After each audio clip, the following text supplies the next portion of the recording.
નમસ્કાર, હું છું સિદ્ધાર્થ પટેલ. મહત્વની ખબરમાં સ્વાગત છે આપનું. સમાચારની શરૂઆત કરીશું હેડલાઇનથી. રાજ્યસભાની ચૂંટણીની ગતિવિધિઓ તેજ. રાજ્યસભામાંથી રૂપાલા અને માંડવિયા આઉટ. અમદાવાદના મણિનગર વિસ્તારની ઘટના. ભેખડ ઘસી પડતા મજૂરો દટાયા. લોકોના જીવનમાં સરકારે ઓછી દખલ કરવી. પીએમ મોદી. વર્લ્ડ ગવર્નમેન્ટ સમિટમાં પીએમ મોદીનું સંબોધન. ખેડૂત આંદોલન 2 નો આજે બીજો દિવસ. ખેડૂત આંદોલન હિંસક બને તેવી શક્યતા. 12 મે 2024 ના રોજ સવારે 6 વાગે ખોલાશે બદ્રીનાથ ધામના કપાટ. શાહી દરબારમાં કપાટ ખોલવાનો નિર્ણય લેવાયો. 3 લૂંટારુઓએ 9,30,000ની લૂંટ ચલાવી થયા ફરાર. માણાવદર આઈટીઆઈ પાસે કપાસનો દલાલ ધોળે દિવસે લૂંટાયો. રાજ્યસભાની ચૂંટણી પહેલા ભાજપે ગુજરાતના રાજ્યસભાના ઉમેદવારો જાહેર કર્યા છે. ગુજરાતની 4 બેઠકો પર ભાજપે રાજ્યસભાના ઉમેદવારોના નામની જાહેરાત કરી દીધી છે. આવતીકાલે ઉમેદવારી ભરવાનો આખરી દિવસ છે, ત્યારે ભાજપે સસ્પેન્સ પરથી પડદો ઉઠાવી દીધો છે. ભાજપે રાજ્યસભાની ચૂંટણીના ઉમેદવારો જાહેર કર્યા છે, જેમાં જેપી નડ્ડા, ગોવિંદ ધોળકિયા, મયંક નાયક, જસવંતસિંહ પરમારને ઉમેદવાર જાહેર કર્યા છે. જોઈએ આ અંગે અમારા ખાસ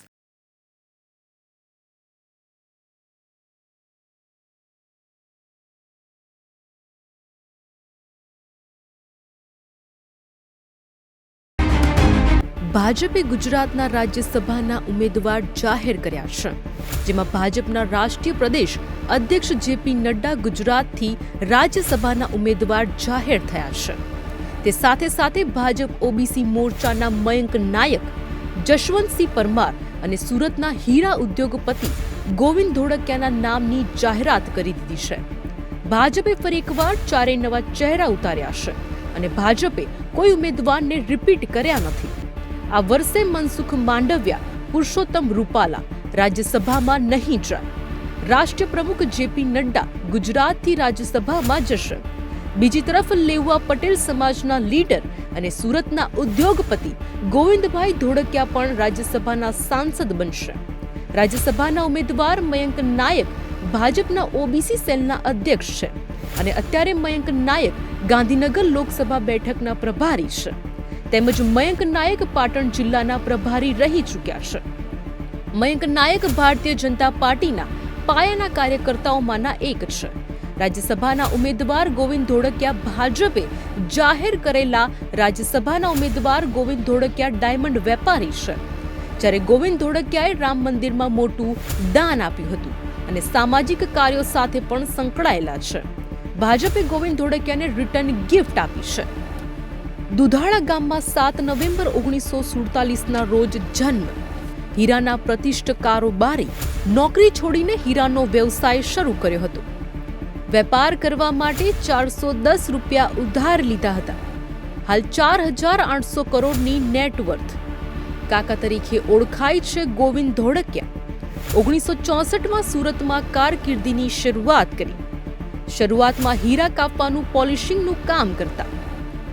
2 મિત્રો સાથે મળીને સ્વતંત્ર રીતે કામ કરવાનું નક્કી કર્યું.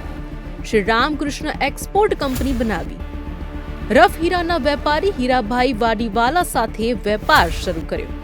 પોલિશ કર્યા બાદ રફ હીરાનું વજન 34% સુધી કરી બતાવ્યું. હીરાના વેપારમાં ઝંપલાવ્યા બાદ પાછું વળીને જોયું નથી. ભાજપ બક્ષીપંચ મોરચાના પ્રદેશ પ્રમુખ, મારી માટી મારો દેશ અભિયાનના ઇન્ચાર્જ હતા. મંડળ સ્તરથી પ્રદેશ સ્તર સુધી જવાબદારી નિભાવી. મયંક નાયક મહેસાણા ભાજપનો અગ્રણી ચહેરો.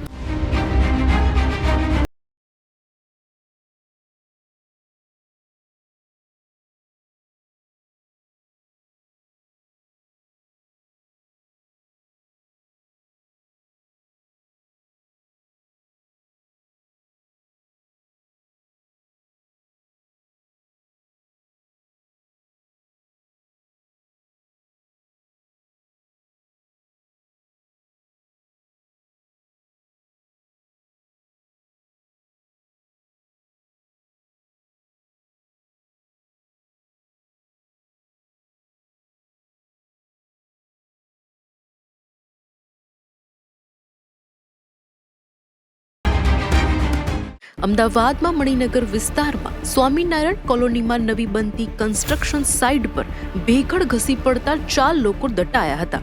ફાયર બ્રિગેડની ટીમને જાણ કરવામાં આવતા ફાયર બ્રિગેડની 4 ગાડીઓ ઘટના સ્થળે રવાના કરવામાં આવી હતી. ફાયર બ્રિગેડની ટીમે 3 લોકોને બહાર કાઢી એલજી હોસ્પિટલ ખાતે સારવાર માટે મોકલી અપાયા હતા. ફાયર બ્રિગેડે પહોંચે તે પહેલા એક વ્યક્તિને સ્થાનિક લોકોએ બહાર કાઢી સારવાર માટે હોસ્પિટલ મોકલી અપાયો હતો. 4 લોકો એલજી હોસ્પિટલમાં સારવારમાં ખસેડાયા હતા, જેમાં એક વ્યક્તિનું મોત થયું છે, જ્યારે 3ની હાલત ગંભીર છે.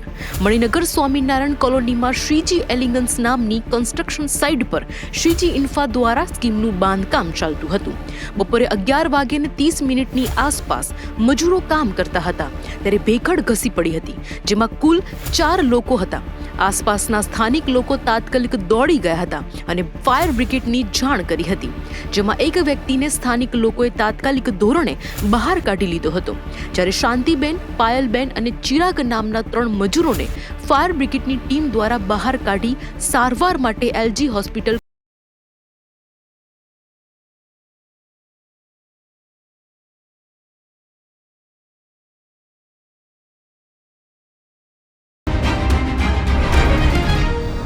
સંયુક્ત આરબ અમીરાતની 2 દિવસીય મુલાકાતે ગયેલા વડાપ્રધાન નરેન્દ્ર મોદીએ અબુધાબીમાં આયોજિત વર્લ્ડ ગવર્નમેન્ટ સમિટને સંબોધિત કરી હતી.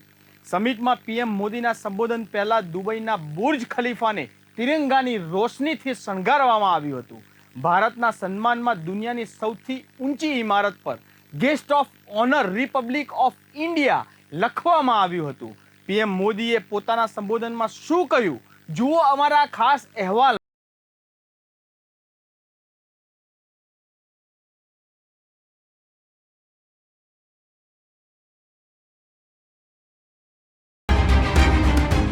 સંયુક્ત આરબ અમીરાતની 2 દિવસીય મુલાકાતે ગયેલા વડાપ્રધાન નરેન્દ્ર મોદીએ અબુધાબીમાં આયોજિત વર્લ્ડ ગવર્નમેન્ટ સમિટને સંબોધિત કરી હતી.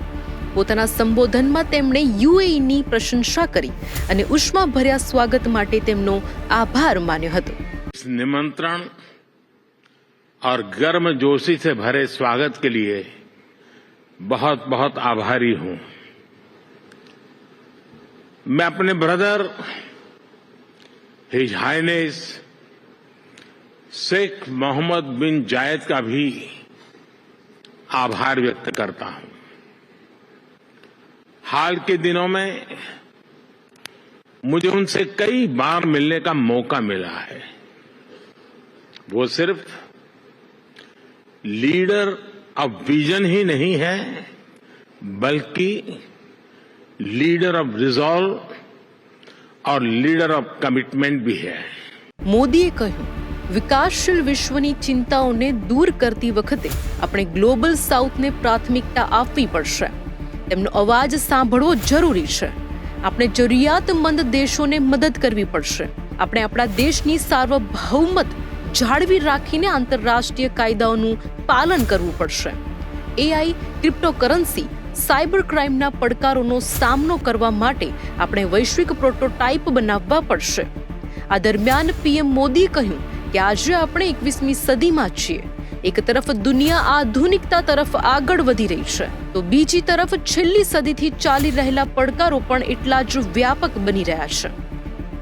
आज जब हम अपने देश को ट्रांसफॉर्म कर रहे हैं, तो क्या ग्लोबल गवर्नेंस इंस्टीट्यूशंस में भी रिफॉर्म नहीं होना चाहिए? ऐसे अनेक सवाल हमारे सामने है. इन सारे सवालों को ध्यान में रखते हुए ही हमें अपनी सरकारों को दिशा देनी है, फ्यूचर प्लानिंग करनी है. हमें मिलकर कोहेसिव, कोऑपरेटिव और कोलैबोरेटिव वर्ल्ड की वैल्यूज को प्रमोट करना होगा. हमें डेवलपिंग वर्ल्ड के कंसर्न्स और ग्लोबल डिसीजन मेकिंग में ग्लोबल साउथ की भागीदारी को प्रमोट करना होगा. हमें ग्लोबल साउथ की आवाज सुननी होगी. उनकी प्राथमिकताओं को सामने लाना होगा। हमें जरूरतमंद देशों के साथ अपने रिसोर्सेस और अपनी कैपेबिलिटीज को शेयर करना होगा। हमें एआई, आर्टिफिशियल इंटेलिजेंस और क्रिप्टो करेंसी, साइबर क्राइम ऐसे पैदा हो रही चुनौतियों के लिए ग्लोबल प्रोटोकॉल बनाने होंगे। हमें अपनी नेशनल सॉवरेनिटी को प्राथमिकता देते हुए इंटरनेशनल लॉ की मर्यादा भी रखनी होगी। इन्हीं भावनाओं पर चलते हुए हम न केवल सरकारों के सामने उपस्थित चुनौतियों का समाधान करेंगे, बल्कि विश्व बंधुत्व को भी मजबूती देंगे। પીએમ મોદીએ આ દરમિયાન દુબઈમાં ભારત માર્ટ એક વેરહાઉસિંગ સુવિધાનું ઉદ્ઘાટન કર્યું. શેખ મોહમ્મદ બિન રશીદ અલ મક્તુલ ઉપરાષ્ટ્રપતિ અને યુએઈના વડાપ્રધાન અને દુબઈના શાસક પણ ઉદ્ઘાટન કાર્યક્રમમાં હાજર રહ્યા હતા.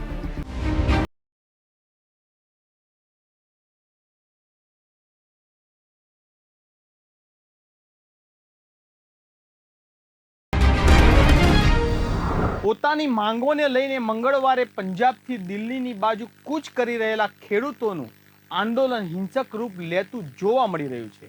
ત્યારે ખેડૂત આંદોલન 2નો આજે બીજો દિવસ છે. તેવામાં આ આંદોલન વધુ હિંસક બનવાના એંધાણ જોવા મળી રહ્યા છે. આંદોલનકારી ખેડૂતો કઈ માંગને લઈને વિરોધ કરી રહ્યા છે તે સહિતની વિગત જુઓ અમારા ખાસ અહેવાલ.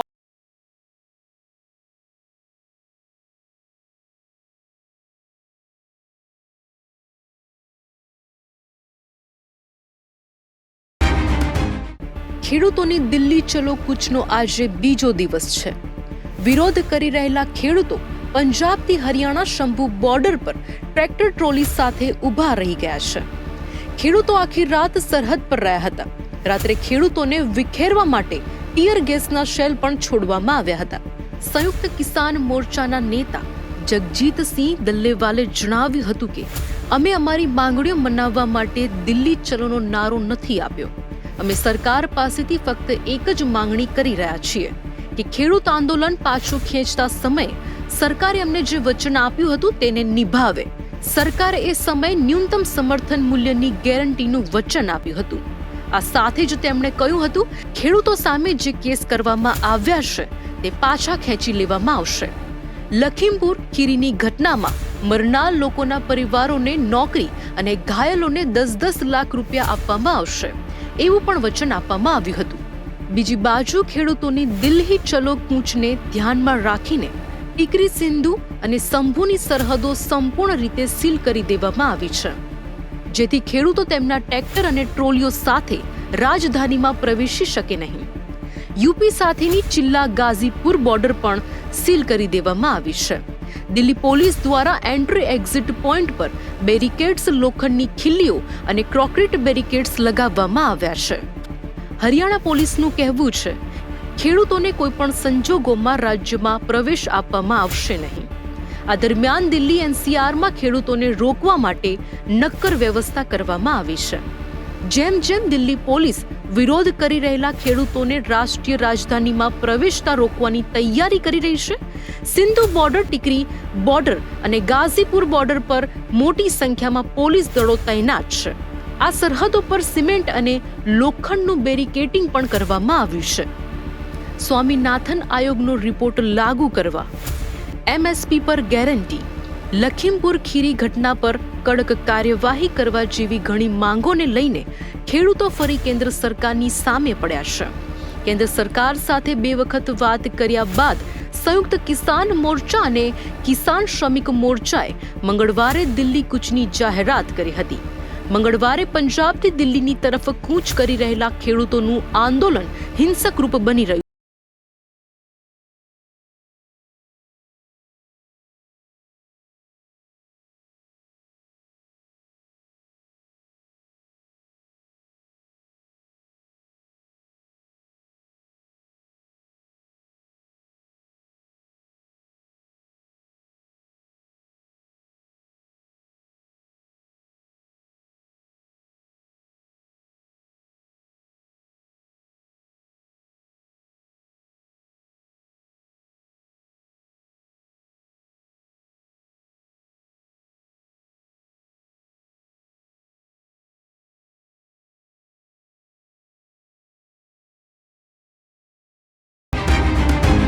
બદ્રીનાથ ધામના કપાટ ખોલવાની તારીખ જાહેર કરવામાં આવી છે. બદ્રીનાથ નારાયણના કપાટ 12 મે 2024ના રોજ સવારે 6 વાગે ખોલવામાં આવશે. જ્યાં સુધી ધામના રહસ્યો ખુલી ન જાય ત્યાં સુધી ભગવાન બદ્રીનારાયણને દરરોજ તેલથી અભિષેક કરવામાં આવે છે. આ પછી કરોડો લોકોની આસ્થાના આ કેન્દ્રના કપાટ સામાન્ય લોકો માટે ખોલવામાં આવે છે, જેથી તેઓ દર્શન કરી શકે. નરેન્દ્રનગર ટીહરી સ્થિત રાજ દરબારના કપાટ ખોલવાની તારીખો પર નિર્ણય લેવામાં આવ્યો હતો. હિન્દુ ધર્મમાં બદ્રીનાથ ધામને ભગવાન વિષ્ણુનું ધામ માનવામાં આવે છે. બદ્રીનાથ ધામ અલંકનંદા નદીના કિનારે નર અને નારાયણ નામના 2 પર્વતોની વચ્ચે આવેલું છે. આ ધામમાં ભગવાન વિષ્ણુના 24 સ્વરૂપોમાંથી એક ભગવાન નર નારાયણની પૂજા કરવામાં આવે છે. બદ્રીનાથ ધામના કપાટ ખોલવાની સાથે યાત્રાની શરૂઆત થશે. 4 ધામ યાત્રા આ વર્ષે 10 મે થી શરૂ થશે, કારણ કે આ દિવસે અક્ષય તૃતીયા છે અને આ દિવસે 4 ધામ યાત્રા શરૂ કરવાની પરંપરા છે. ગંગોત્રી અને યમુનોત્રી ધામના દરવાજા 10મી મેના રોજ ખુલશે. આ પછી બદ્રીનાથના દ્વાર ખોલવાની પરંપરા છે અને દર વર્ષે વસંત પંચમીના દિવસે બદ્રીનાથના દ્વાર ખોલવાની તારીખ નક્કી કરવામાં આવે છે. મહારાજ મનુ જયેન્દ્ર શાહે બસંત પંચમી નિમિત્તે હવન યજ્ઞ કર્યા બાદ માહિતી આપી હતી કે શ્રી બદ્રીનાથ ધામના દરવાજા 12 મેના રોજ સાંજે 6 વાગે બ્રહ્મ મુહૂર્ત પર ખુલશે. 1946 भास्करे सौम्यायने वसंत ऋतु शुक्लपक्षे मासानाम् उत्तमे मासे वैशाख मासे पंचम्यां सुपुण्यतिथौ रविवासरान्वितायां आर्द्रानाम नक्षत्रे धृतिनाम योगे भवनामकरणे मेषार्गते 30 प्रतिष्ठायां इष्टघटिकायां 1/22 कपाटोद्घाटन शुभ लग्नम वृष लग्नम शुभम भूयात्. आंग्लमतेन 12 मई 2024. આજે શ્રી ડિમરી ધાર્મિક કેન્દ્રીય પંચાયતના લોકો નરેન્દ્રનગરમાં આવેલા રાજમહેલમાં ગળું ઘડાનું તેલ લઈને આવ્યા હતા અને તેને સોંપ્યું હતું. હવે 25મી એપ્રિલ સુધી ગળુના ઘડામાં તલનું તેલ મિક્સ કરવામાં આવશે. ભગવાન બદ્રીનાથને આ વિશેષ તેલથી અભિષેક કરવામાં આવશે.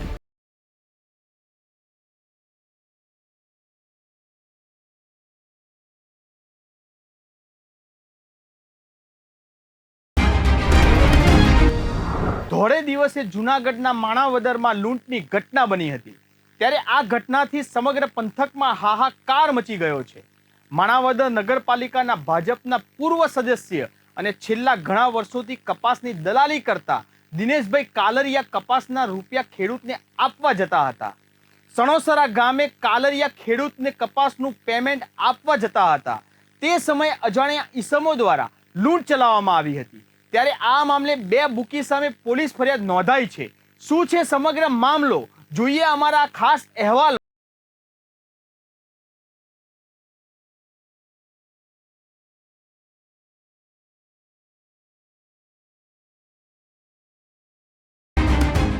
માણાવદરના નગરપાલિકાના પૂર્વ પ્રમુખ અને કોટન સીડ્સ બ્રોકરની દિન દહાડે 9.30 લાખની ચીલ ઝડપ થતા માણાવદર પંથકમાં ચકચાર મચી ગઈ હતી.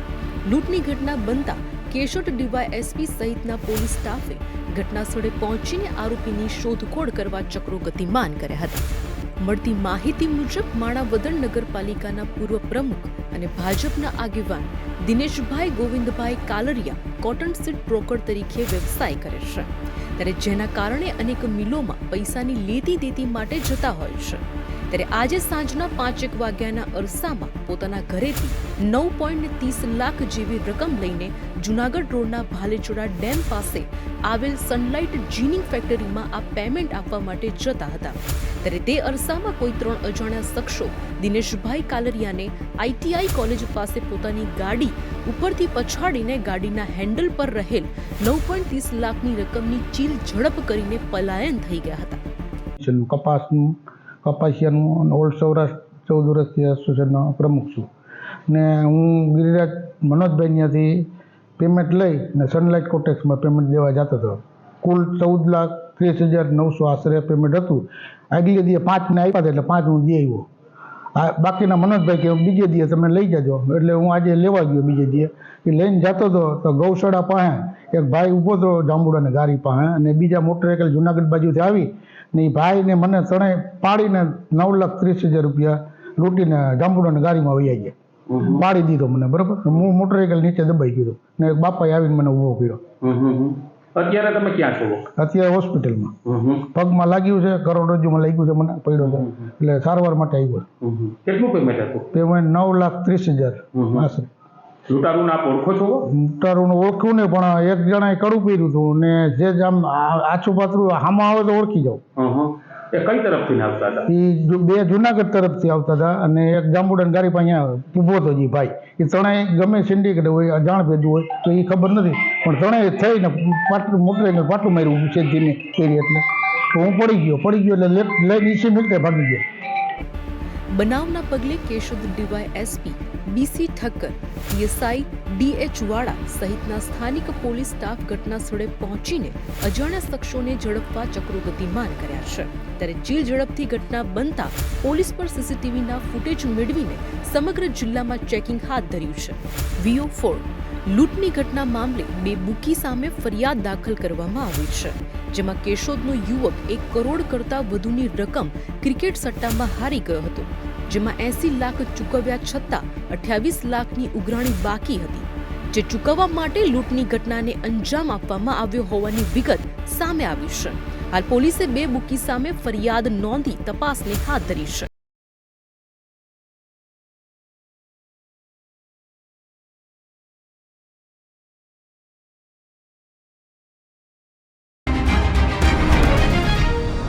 મહત્વની ખબરમાં આ જ સમયે ફરી મળીશું.